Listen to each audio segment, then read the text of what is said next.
Hello बच्चों, तो आज के इस वीडियो में करने वाले हैं कक्षा 9 में वार्षिक बजट 2025-26 विषय समाज विज्ञान सोशल साइंस 14 मार्च यानी आज आपका जो होने वाला है पेपर, उसके लिए हम पूरे सॉल्यूशन सहित असली पेपर लेकर आ चुके हैं।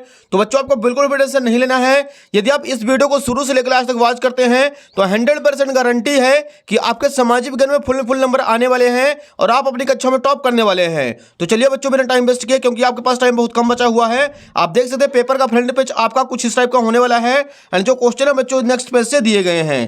तो यहां पे देखिए, सबसे पहले आप लोग प्रश्न 1 लिखना है, सही विकल्प चुनकर लिखिए। क्वेश्चन नंबर 1 है, कर्क रेखा निम्न में से किस राज्य से होकर गुजरती है? इसका आंसर हो जाएगा option number the Madhya Pradesh. Second question है, रूस की क्रांति कब हुई थी? इसका आंसर हो जाएगा ऑप्शन नंबर ब 1917 में। तीसरा प्रश्न है, प्रारूप कमेटी के अध्यक्ष थे? ऑप्शन नंबर बी करना है डॉक्टर भीमराव अंबेडकर। चौथा प्रश्न बच्चों, पालमपुर में गैर कृषि क्रियाएं हैं? इसका आंसर हो जाएगा ऑप्शन नंबर द उपरोक्त सभी। पांचवा प्रश्न, संसार में क्षेत्रफल की दृष्टि से भारत का स्थान है? इसका आंसर करना है ऑप्शन नंबर बा 7वां। छठवां क्वेश्चन है, भारत में हरित क्रांति का उदय हुआ था? ऑप्शन नंबर बा हो जाएगा 1960 में। तो बच्चों, क्वेश्चन नंबर फर्स्ट यहाँ पे सही विकल्प चुनकर लिखिए। अपने पूरे कंप्लीट हो चुके हैं, आप लोग फटाफट इसके स्क्रीनशॉट ले लीजिए। नेक्स्ट क्वेश्चन के लिए मूव करते हैं अगले पेज पर। यहाँ पे देखिए, प्रश्न 2 है, रिक्त स्थान में सही विकल्प चुनकर लिखिए। पहला प्रश्न है, विश्व का सर्वोच्च पर्वत शिखर माउंट एवरेस्ट है? दूसरा प्रश्न, 1914 में रूस पर जार निकोलस द्वितीय का शासन था? तीसरा प्रश्न है, भारतीय संविधान 1950 को लागू हुआ था? चौथा प्रश्न, जो अपने परिवार के साथ खेती का काम करते हैं उसे छोटे किसान कहते हैं? पांचवा प्रश्न है, भारत में नेशनल पार्क 103 है? छठवां क्वेश्चन, सर्वाधिक जनसंख्या घनत्व वाला राज्य उत्तर प्रदेश है? और सातवां क्वेश्चन है बच्चों, खाद्य सुरक्षा का अर्थ है सभी लोगों को सदैव भोजन की उपलब्धता कराना। तो बच्चों, यहाँ पे प्रश्न दूसरा भी, रिक्त स्थानों की पूर्ति कीजिए, वो भी अपना पूरा कंप्लीट हो चुका है। इसके आंसर आप लोग सामने देख सकते हैं। आपको फटाफट सभी प्रश्नों के आंसर याद करते चलना है। अगला देखिए बच्चों, इसी के नीचे दिया गया है प्रश्न 3 हमारे सामने, सही जोड़ी बनाकर लिखिए। एक साइड दिया गया है बच्चों स्तंभ आ, दूसरे साइड है स्तंभ बा। पहले नंबर दिया गया है गंगा, तो इसका आंसर करना है, इसको भागीरथी नदी या गंगोत्री कहते हैं। दूसरा है द्वितीय विश्व युद्ध, तो द्वितीय विश्व युद्ध 1939 में हुआ था। तीसरा क्वेश्चन है, मध्य प्रदेश में विधानसभा की सदस्य संख्या 230 है। चौथा प्रश्न है, राष्ट्रीय खाद्य सुरक्षा अधिनियम 2013 में लागू किया गया था। अगला देखिए, पांचवा प्रश्न है, प्राथमिक क्षेत्र जो है वो कृषि से संबंधित है। छठवां क्वेश्चन करना बच्चों, हिंदुस्तान झूम खेती के लिए प्रसिद्ध है? तो बच्चों, यहाँ पे प्रश्न तीसरा भी अपना सही जोड़ी बनाकर लिखिए, वो भी अपने कंप्लीट हो चुका है। फिर से आप लोग इसका फटाफट स्क्रीनशॉट ले लीजिए। क्वेश्चन नंबर 4 के लिए मूव करते हैं अगले पेज पर। तो यहाँ पे देखिए, पहले बच्चों प्रश्न 4 है, सत्य असत्य लिखिए। पहला क्वेश्चन है, हिमालय पर्वत की औसत ऊंचाई 8000 मीटर है? तो इसका आंसर हो जाएगा असत्य। सेकंड क्वेश्चन है, बाढ़ और सुनामी एक अप्राकृतिक घटना है? इसका आंसर करना है असत्य। तीसरा प्रश्न बच्चों, गुर्जर बकरवाल जाति के लोग जम्मू कश्मीर में रहते हैं? इसका आंसर हो जाएगा सत्य। चौथा प्रश्न है, लोकतांत्रिक व्यवस्था में शासकों को भी कानून का पालन करना होता है? इसका भी आंसर हो जाएगा सत्य। पांचवा प्रश्न है, आम चुनाव 10 साल बाद होते हैं? इसका आंसर करना है असत्य, क्योंकि 5 साल बाद होते हैं। छठवां क्वेश्चन है, सन 1600 में हिंदुस्तान के कुल भूभाग के लगभग 6ठे हिस्से पर खेती होती थी? तो इसका आंसर करना बच्चों सत्य। तो बच्चों, यहाँ पे प्रश्न क्रमांक चौथा भी अपना कंप्लीट हो चुका है, जो कि सत्य था। फिर से आप लोग इसका आंसर देख लीजिए। पहले का आंसर आपको कर देना असत्य, दूसरे का आंसर हो जाएगा असत्य, तीसरे का आंसर करना बच्चों सत्य, चौथे का भी आपको कर देना सत्य, पांचवा हो जाएगा असत्य और छठवां कर देना सत्य। तो यहाँ पे प्रश्न क्रमांक 4 होता अपना कंप्लीट। प्रश्न 5 के लिए चलते हैं नीचे। यहाँ पे देखिए, प्रश्न 5 है, एक वाक्य में उत्तर लिखिए। यहाँ पे देखिए बच्चों, पहला क्वेश्चन दिया गया है, रॉयल बंगाल टाइगर कहाँ पाए जाते हैं? इसका आंसर लिखना है, रॉयल बंगाल टाइगर भारत के सुंदरबन यानी पश्चिम बंगाल में पाए जाते हैं। सेकंड क्वेश्चन है, थार रेगिस्तान कहाँ स्थित है? इसका आंसर लिखना है, थार रेगिस्तान राजस्थान में स्थित है।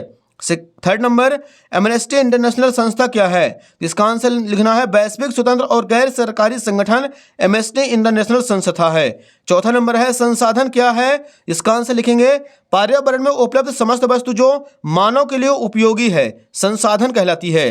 पांचवा प्रश्न है, निर्धनता का अर्थ लिखिए। तो यहाँ पे लिखना है, निर्धनता का आशय गरीबी से है। छठवां क्वेश्चन, एफसीआई का अर्थ लिखिए। तो इसका आंसर हो जाएगा बच्चों, एफसीआई का अर्थ होता है भारतीय खाद्य निगम। 7वां प्रश्न है सरकार का प्रमुख कौन होता है, तो इसका आंसर हो जाएगा सरकार का प्रमुख प्रधानमंत्री होता है।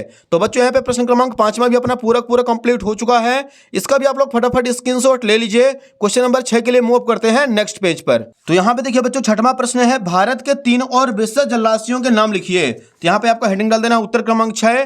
भारत के 3 और विशेष जलराशियों के नाम है पूर्व में बंगाल की खाड़ी, पश्चिम में अरब सागर और दक्षिण में हिंद महासागर। तो हो जाएगा बच्चों क्वेश्चन नंबर 6वां अपना कंप्लीट। अगला देखिए बच्चों 7वां प्रश्न है मानसूनी वर्षा की विशेषताएं लिखिए कोई दो। यहाँ पे लिखेंगे उत्तर क्रमांक 7। पहला हो जाएगा मानसूनी वर्षा कृषि के लिए बहुत अहम है। दूसरा पॉइंट मानसूनी वर्षा अनिश्चित होती है। नेक्स्ट क्वेश्चन देखिए बच्चों 8वां नंबर सदाबहार वन और पर्णपाती वनों में अंतर लिखिए। इसका अथवा आप लोगों को कर लेना है नीम और तुलसी के एक एक औषधि उपयोग लिखिए। तो यहाँ पे लिखेंगे उत्तर क्रमांक 8। नीम शरीर की गंदगी साफ करता है और तुलसी लीवर को मजबूत बनाती है। ये हो जाएगा क्वेश्चन नंबर 8 कंप्लीट। अगला देखिए बच्चों प्रश्न 9वां है मैंग्रोव वन की कोई दो विशेषताएं लिखिए। तो यहाँ पे लिखेंगे बच्चों 9वें का आंसर मैंग्रोव वनों में कई तरह के पेड़ पौधे और झाड़ियां पाई जाती हैं। दूसरा पॉइंट आपको लिखना है मैंग्रोव वनों में कई तरह के जीव जंतु रहते हैं। तो ये हो जाएगा बच्चों क्वेश्चन नंबर 9 कंप्लीट। अगला देखिए बच्चों 10वां प्रश्न है जैकोबिन क्लब के सदस्य कौन थे।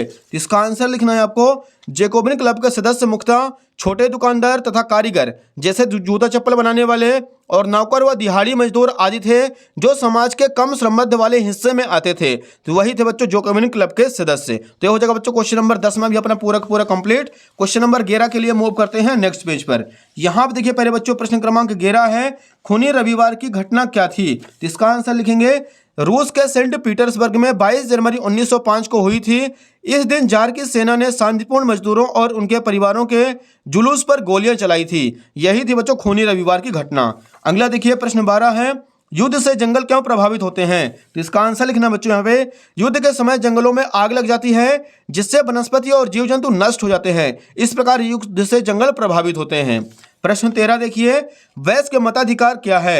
यहाँ पे लिखेंगे उत्तर क्रमांक 13 सभी नागरिक जो 18 वर्ष और उससे अधिक उम्र के हैं उनकी जाति या शिक्षा धर्म प्रजाति आदि परिस्थितियों के बावजूद वोट देने के लिए स्वतंत्र हैं, वयस्क के मताधिकार के अंतर्गत आते हैं। तो ये हो जाएगा बच्चों उत्तर क्रमांक 13। नेक्स्ट देखिए बच्चों प्रश्न 14 है पंथ निरपेक्ष संविधान क्या है। इसका आंसर लिखेंगे भारत सरकार धर्म के मामले में तटस्थ रहेगी और सभी धर्मों के प्रति निष्पक्षता का भाव रखेगी। इसे धर्मनिरपेक्ष कहा जाता है। ये हो जाएगा प्रश्न 14। अगला देखिए बच्चों प्रश्न 15 है गठबंधन सरकार किसे कहते हैं। तो यहाँ पे इसका आंसर लिखना है जब एक से ज्यादा राजनीतिक दल मिलकर सरकार बनाते हैं तो इसे गठबंधन सरकार कहा जाता है। तो यह जगह बच्चों उत्तर क्रमांक 15 अपना कंप्लीट। नेक्स्ट देखिए बच्चों इसी के नीचे दिया गया है प्रश्न 16 अर्थव्यवस्था के तृतीयक क्षेत्र से आप क्या समझते हैं। तो यहाँ पे आपको लिखना है उत्तर क्रमांक 16 अर्थव्यवस्था का तृतीयक क्षेत्र सेवाओं का उत्पादन करने वाला क्षेत्र है। इसे सेवा क्षेत्र भी कहा जाता है। इसमें शिक्षा स्वास्थ्य आदि सेवाएं शामिल होती हैं। तो ये हो जाएगा डियर क्वेश्चन नंबर 16 भी अपना कंप्लीट। नेक्स्ट देखिए बच्चों क्वेश्चन नंबर 17 के लिए अगले पेज पर चलते हैं। यहाँ आप देखिए प्रश्न 17 है मानव पूंजी निर्माण में स्वास्थ्य की भूमिका क्या है। यहाँ पे लिखेंगे उत्तर क्रमांक 17 मानव पूंजी निर्माण में स्वास्थ्य की अहम भूमिका होती है। यह न केवल व्यक्तियों की शारीरिक भलाई को दर्शाता है बल्कि समाज में पूरी तरह से भाग लेने वाली क्षमता को भी दर्शाता है। तो ये हो जाएगा बच्चों उत्तर क्रमांक 17 यहाँ पे अपना कंप्लीट। नेक्स्ट देखिए प्रश्न 18 है रेशम मार्ग पर टिप्पणी लिखिए। तो यहाँ पे लिखेंगे उत्तर क्रमांक 18 रेशम मार्ग से बड़े पैमाने पर चीन के रेशम यूरोप अफ्रीका तथा एशियाई देशों में भेजे जाते थे, इसलिए इस मार्ग का नाम रेशम मार्ग या सिल्क जूट कहा गया था। रेशम मार्ग के जरिए रेशम चाय भारतीय मसाले कपड़े कीमती पत्थर सोना चांदी शराब आदि का व्यापार होता था। रेशम मार्ग द्वारा संस्कृति भाषा और विचारों का भी आदान प्रदान होता था। रेशम मार्ग एक महत्वपूर्ण ऐतिहासिक व्यापार मार्ग था। मार्को पोलो ने रेशम मार्ग से यात्रा करके चीन पहुंचे थे और वहां की सभ्यता को देखे थे। तो ये हो जाएगा बच्चों क्वेश्चन नंबर अपना 18 भी पूरा कंप्लीट। इसका भी आप लोग फटाक से स्क्रीनशॉट ले लीजिए। नेक्स्ट देखिए बच्चों इसके नीचे दिया गया क्वेश्चन नंबर 19 हमारे सामने औपनिवेशिक सरकार ने बेकार पड़ी भूमि को कृषि योग्य बनाने के लिए क्या योजना बनाई थी। तो यहाँ पे लिखेंगे उत्तर क्रमांक 19 ऐसी जमीन जिसमें ना तो कोई लगान मिलता था और ना ही उत्पादन होता था को अंग्रेजों ने बेकार माना तथा उसे कुछ खास लोगों को दे दी गई और कृषि कार्य हेतु उन्हें प्रोत्साहित किया गया। कुछ लोगों को गांव का मुखिया बना दिया गया ताकि वे उस जमीन पर खेती कार्य को ठीक ढंग से करवा सकें। यह जमीन चरवाहों की थी जिनका चरवाहे नियमित रूप से इस्तेमाल किया करते थे। तो ये हो जाएगा डियर क्वेश्चन नंबर 19 अपना कंप्लीट। नेक्स्ट देखिए बच्चों प्रश्न 20 है भारत के राष्ट्रपति को कौन कौन सी शक्तियां प्राप्त हैं। इसका अथवा दिया गया है प्रधानमंत्री पद के लिए क्या क्या योग्यता होनी चाहिए। तो यहाँ पर लिखना बच्चों 20 का अथवा आप लोगों को हेडिंग डाल देना प्रधानमंत्री पद के लिए योग्यता। पहला हो जाएगा वह भारत का नागरिक हो, दूसरा पॉइंट, वह कम से कम 25 वर्ष की आयु पूरी कर चुका हो। तीसरा पॉइंट, वह लोकसभा का सदस्य होना चाहिए। और चौथा लिखेंगे वह किसी सरकारी लाभ के पद पर ना हो। तो ये हो जाएगा डियर क्वेश्चन नंबर 20 अपना कंप्लीट। इसका भी आप लोग फटाक से स्क्रीनशॉट ले लीजिए।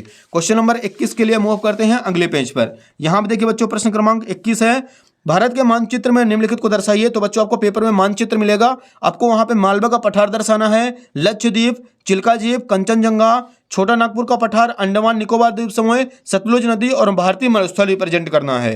प्रश्न 22 देखिए, भारतीय संविधान द्वारा नागरिकों को कौन कौन से मौलिक अधिकार दिए गए हैं, किन्हीं चार को समझाइए। तो यहाँ पे आपको लिखना है उत्तर क्रमांक 22, भारतीय संविधान द्वारा नागरिकों को निम्न मौलिक अधिकार दिए गए हैं: समानता का अधिकार, स्वतंत्रता का अधिकार, शोषण के विरुद्ध अधिकार और धार्मिक स्वतंत्रता का अधिकार। तो आप लोग फटाफट इसका आंसर याद कर लीजिए। नेक्स्ट देखिए बच्चों, लास्ट क्वेश्चन नंबर 23 है, भारत में निर्धनता के क्या कारण हैं। तो यहाँ पे इसका आंसर लिखेंगे, भारत में निर्धनता के निम्न कारण हैं। पहला हो जाएगा तीव्र गति से बढ़ती हुई जनसंख्या, दूसरा पूंजी निर्माण का अभाव, तीसरा लिखेंगे बेरोजगारी, चौथा हो जाएगा कीमत स्तर में वृद्धि। तो बच्चों आप लोग फटाफट इसका स्क्रीनशॉट ले लीजिए क्वेश्चन नंबर 23 का। तो बच्चों यहाँ पे अपना पूरा असली क्वेश्चन पेपर कंप्लीट हो चुका है। फटाफट वीडियो को लाइक कर दीजिए, चैनल को सब्सक्राइब कर लीजिए और वीडियो को ज्यादा से ज्यादा बच्चों को भी शेयर कर दीजिए, क्योंकि बच्चों आपको आप सोल्यूशन बनाने में बहुत ही मेहनत लगती है और बहुत ही ज्यादा टाइम लगता है। तो फटाफट आप लोग ज्यादा से ज्यादा अपने दोस्तों के मध्य वीडियो को शेयर कर दीजिए। धन्यवाद।